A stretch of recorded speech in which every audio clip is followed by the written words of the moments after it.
ఈ వీడియోని చూడడానికి ముందు ఈ వీడియోకి సంబంధించిన పార్ట్ 1ని మీలో ఎవరైనా మిస్ అయ్యి ఉంటే ఆ వీడియో లింక్ ని డిస్క్రిప్షన్ బాక్స్ లో ఇస్తాను, తప్పకుండా వెళ్ళి చూడండి.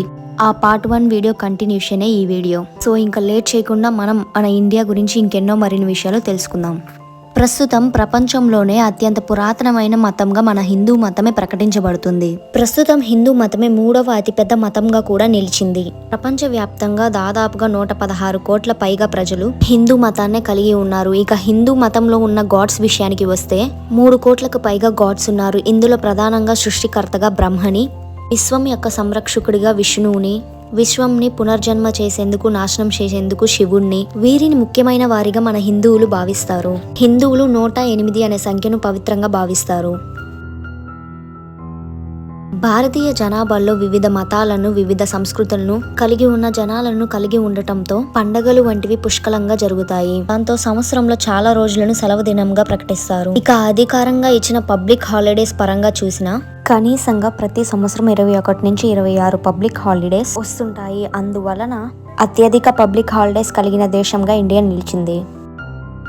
అత్యధిక సంఖ్యలో శాకాహారం మాత్రమే తీసుకునే ప్రజలు భారతదేశంలోనే ఉన్నారు. ఈ దేశ జనాభాలో దాదాపుగా 23% నుండి 37% వరకు, అంటే 40 కోట్లకు పైగా జనాభాలు కేవలం శాకాహారాన్ని మాత్రమే తింటున్నారు.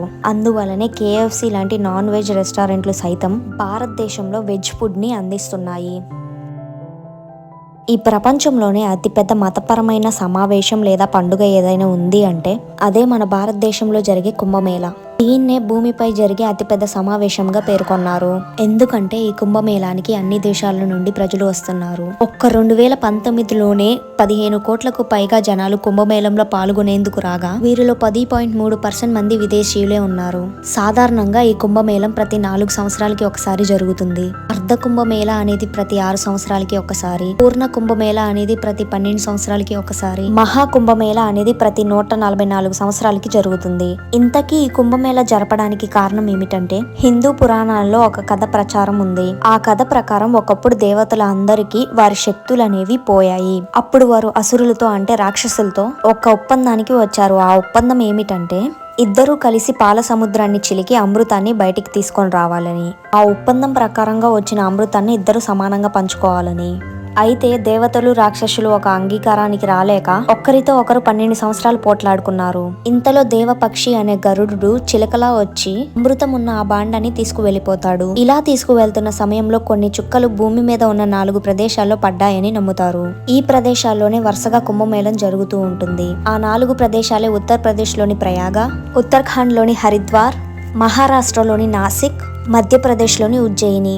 ఇక ఈ కుంభమేళాల్లో ప్రజలు ఏం చేస్తారంటే ఈ సమయంలో చేసే అన్ని పనుల్లోనూ ముఖ్యంగా ఈ నదుల్లో స్నానం చేయడం ఎంతో పుణ్యకార్యంగా భావిస్తారు. ఇలా చేయడం వల్ల పాపాలన్నీ నశించిపోతాయని, ఇక పునర్జన్మ లేకుండా మోక్షం కలుగుతుందని హిందువులు నమ్ముతారు. అందువల్లనే తెల్లారుజామున 3 గంటల నుండి స్నానాలకి క్యూ కడతారు.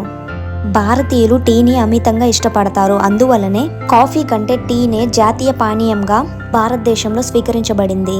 ప్రస్తుతం భారతదేశం ప్రపంచంలోనే అతిపెద్ద టీ ఉత్పత్తిదారిగా 2వ స్థానంలో నిలిచింది.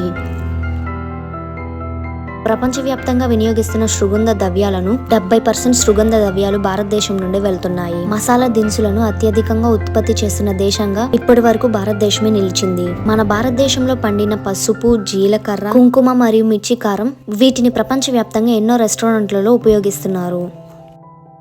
ప్రస్తుతం ప్రపంచంలోనే అత్యంత ఎత్తైన విగ్రహం మన దేశంలోనే ఉంది. అదే స్టాచ్యూ ఆఫ్ యూనిటీ. దీని ఎత్తు 600 అడుగులు, బరువు 67,000 టన్నులు. స్వతంత్ర సమర యోధుడు, నాయకుడు అయిన సర్దార్ వల్లభాయ్ పటేల్ ఆయన యొక్క నివాళిగా ఈయన యొక్క స్టాచ్యూని గుజరాత్ లో నిర్మించడం జరిగింది.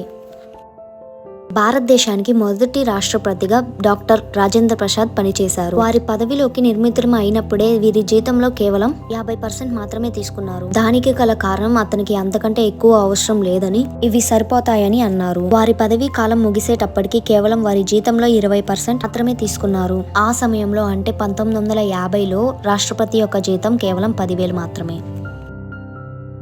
ప్రపంచంలోనే మొట్టమొదటి హ్యూమన్ ఉమెన్ క్యాలిక్యులేటర్ గా నిలిచిన కుంతలాదేవి గారు మన భారతదేశులే. ఈమె 13 అంకెలున్న 2 వేరు పెద్ద సంఖ్యలను ఇవ్వగా వాటిని కేవలం 28 సెకండ్లలో గుణించి వేసి కరెక్ట్ ఆన్సర్ ని తెలిపారు. ఇది మాత్రమే కాదు, ప్రపంచంలోనే అత్యంత వేగవంతమైన మానవ క్యాలిక్యులేటర్ గా 4 ప్రపంచ రికార్డులను 7 లిమ్కా అవార్డులను సాధించిన నీలకంఠ భానుప్రకాష్ గారు కూడా మన భారతీయులే. అంతేకాదు వీరు మన తెలుగువారే. మేజర్ ధ్యాన్ చంద్ వీరు ఇండియా యొక్క గ్రేట్ హాకీ ప్లేయర్. 1936లో జరిగిన ఒలింపిక్స్ గేమ్లలో 8-1 తేడాతో జర్మనీని ఓడించారు. వీరి ఆటకి సైతం హిట్లర్ కూడా ఆకర్షితుడైపోయాడు.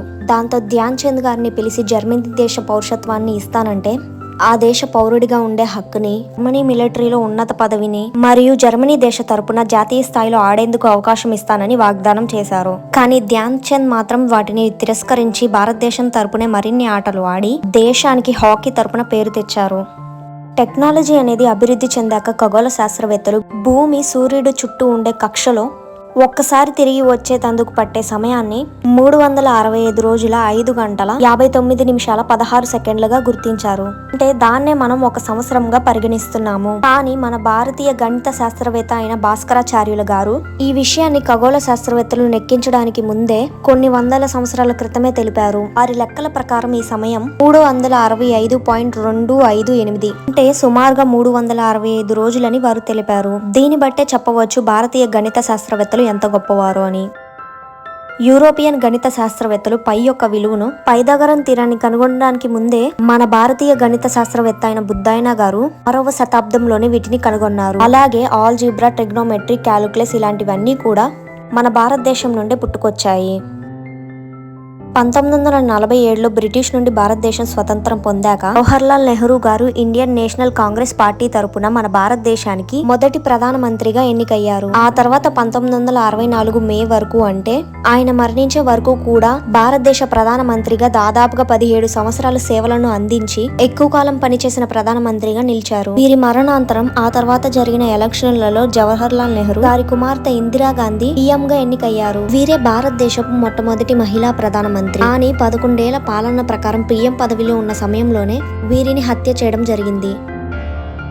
డబ్బావాలాస్ డెలివరీ గురించి విన్నారా? ముంబైలోని అతిపెద్ద ఫుడ్ సర్వీస్ నెట్వర్క్ ఇది. సాధారణంగా ఆఫీసులకు, వర్కింగ్ కి వెళ్లే వారికి ఉదయం పూట టైం సరిపోకపోవడంతో మధ్యాహ్నం లంచ్ ని వారు ఇంటి భోజనాన్ని మిస్ అవుతూ ఉంటారు. కానీ ఈ డబ్బావాలా డెలివరీస్ అనేది మీ ఇంటి నుంచి లంచ్ బాక్సెస్ తెచ్చి వర్క్ దాకా అందిస్తారు.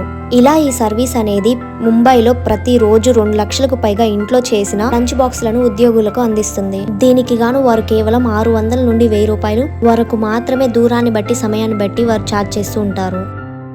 తిరుపతిలో ఉన్న వెంకటేశ్వర దేవస్థానంలో ప్రతిరోజు దాదాపుగా సుమారు 20-25 వేల మంది తలలీనాలను సమర్పించుకుంటారు. దీనికోసం నిత్యం 600 మంది శరకులు పనిచేస్తారు. ఇదే ప్రపంచంలో అతిపెద్ద క్షౌరశాల అని చెప్పవచ్చు. అంతేకాదు మన దేశంలో వెంట్రుకలకు సంబంధించి ఏటా 2500 కోట్ల విలువైన లావాదేవీలు జరుగుతున్నాయి.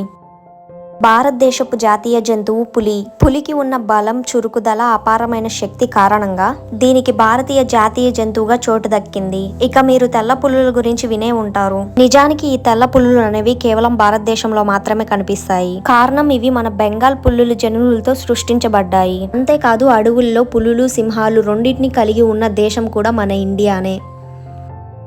ఎన్నో గొప్ప పాపులర్ గేమ్స్ ఇండియాలోనే పుట్టాయి. వాటిలో ముఖ్యమైనది చెస్. ఇది భారతీయులు కనిపెట్టిన ఆటే.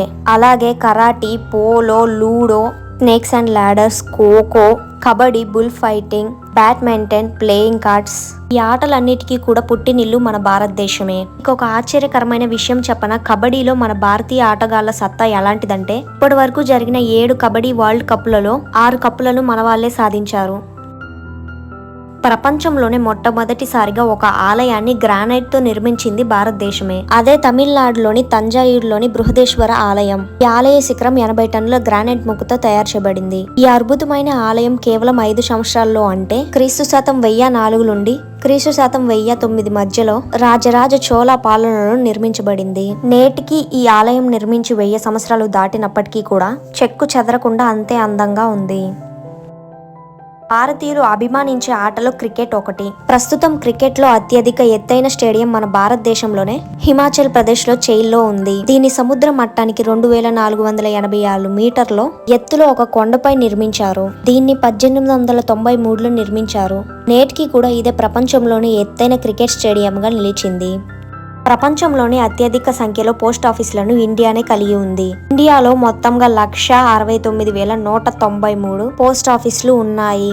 అంతేకాదు శ్రీనగర్లోని దాల్ సరస్సులో ఒక తేలి ఆడే పోస్ట్ ఆఫీసులు 2011 ఆగస్టులో ప్రారంభించారు. ఇదే ప్రపంచంలోనే మొట్టమొదటి తేలి ఆడే పోస్ట్ ఆఫీస్.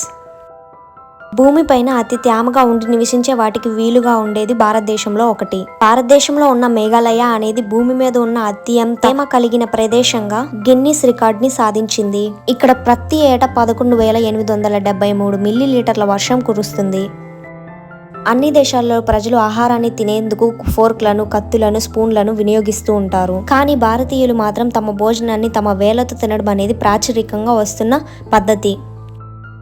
ప్రపంచవ్యాప్తంగా అత్యధిక సంఖ్యలో పాలను ఉత్పత్తి చేస్తున్న దేశంగా మన భారతదేశం మొట్టమొదటి స్థానంలో నిలిచింది. ప్రపంచ పాల ఉత్పత్తిలో 22% ఇండియానే కలిగి ఉంది.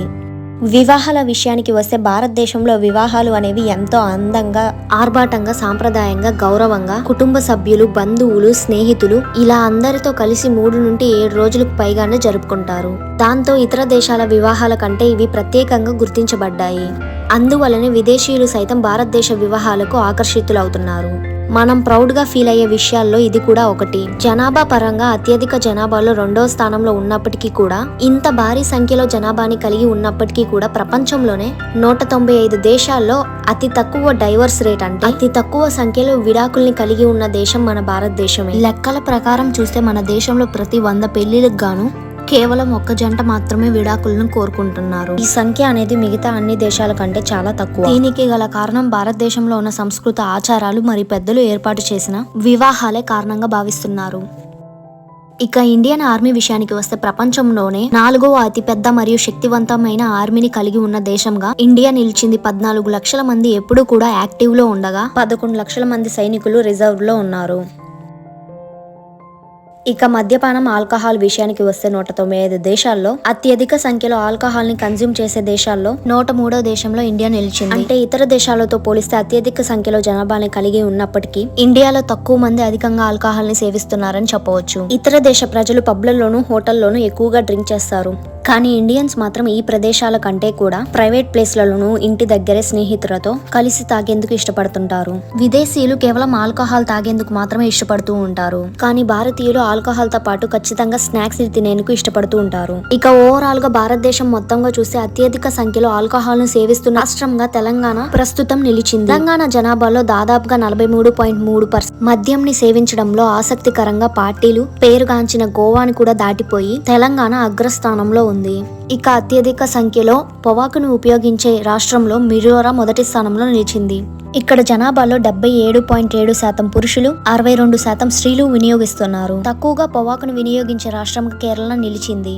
భారతదేశంలో అత్యధిక సంఖ్యలో మద్యముని వినియోగించే రాష్ట్రాలలో ఆంధ్రప్రదేశ్, కేరళ, తెలంగాణ, కర్ణాటక, సిక్కిం, అరుణాచల్, హిమాచల్ ప్రదేశ్ రాష్ట్రాలు నిలిచాయి. భారతీయులు ఎక్కువగా వైన్ ని మరియు విస్కీని తాగుతారు. జిన్, వోడ్కా, టెకీలా, కాక్టైల్స్ వంటి వాటిని తక్కువగా తాగుతున్నారు. కారణం వీటి సరైన కిక్ ని ఇవ్వవని.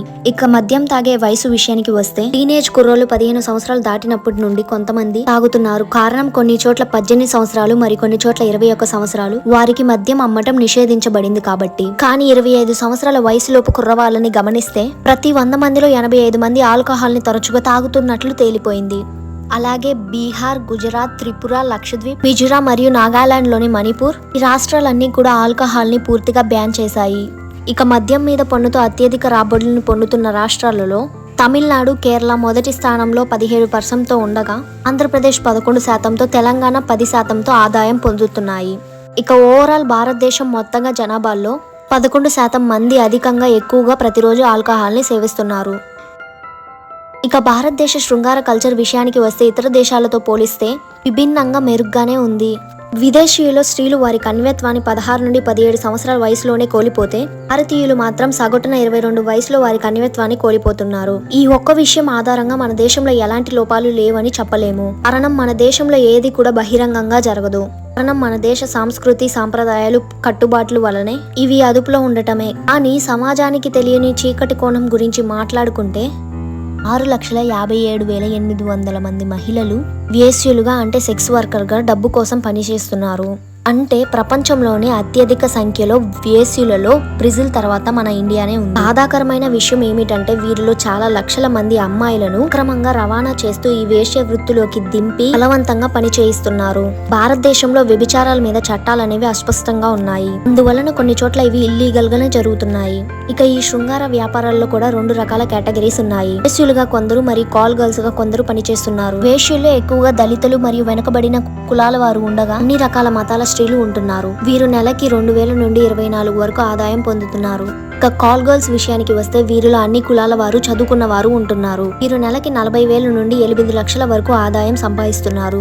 వివాహిత లైంగిక సంబంధాల విషయానికి వస్తే వీరి సంఖ్య అనేది ఎక్కువగా పట్టణ ప్రాంతాల్లోనే ఉంది అని, అది కూడా 25 నుండి 55 వయసు సంవత్సరాలు కలిగి ఉన్న వారు మాత్రమే ఇతరులతో సంబంధాలు కలిగి ఉన్నాయని 2020 సర్వేలో తేలింది. ఇక పురుషుల విషయానికి వస్తే 20 నుండి 25 వయసు మధ్యలోనే పురుషులు తమ మొదటి లైంగిక అలవాట్లను కలిగి ఉంటున్నట్లుగా తేలింది. పెళ్లికి ముందు లైంగిక సంబంధాలు పాల్గొనే వారి సంఖ్యలో పురుషులు 14% ఉండగా స్త్రీలలో 2% వరకే ఉంది. ఈ శాతాలన్నీ రాష్ట్రానికి మారుతున్నాయి. నీలి చిత్రాల విషయానికి వస్తే ప్రస్తుతం అత్యధిక సంఖ్యలో ఈ నీలి చిత్రాలను ఉపయోగిస్తున్న దేశాల్లో మన ఇండియానే మొదటి స్థానంలో ఉంది. 2015 వరకు కూడా 3వ స్థానంలో ఉన్న ఇండియా 2020 నాటికి అత్యధిక నీలి చిత్రాలను చూసే స్థానంలో ఇండియా మొదటి స్థానానికి చేరింది. ఇండియాలో నీలి చిత్రాన్ని ఎక్కువగా ప్రొడ్యూస్ చేయకపోయినప్పటికీ ప్రపంచవ్యాప్తంగా విడుదలవుతున్న నీలి చిత్రాలను మాత్రం అత్యధికంగా వీక్షిస్తుంది మాత్రం ఇండియన్సే. ఈ నీలి చిత్రాలకు సంబంధించిన ప్రముఖ వెబ్సైట్ పీ-హబ్ వారు కూడా తెలిపినది ఏమిటంటే ఇండియాలో లాక్డౌన్ మొదలైనప్పటి నుండి తమ వెబ్సైట్ కి ఇండియా నుంచి వస్తున్న ట్రాఫిక్ అనేది దాదాపుగా 95% పెరిగిందని, ప్రస్తుతం ప్రపంచవ్యాప్తంగా అత్యధిక సంఖ్యలో నీలి చిత్రాలను చూసేందుకు మొదటి స్థానంలో ఇండియా చేరుకుందని వారు తెలిపారు.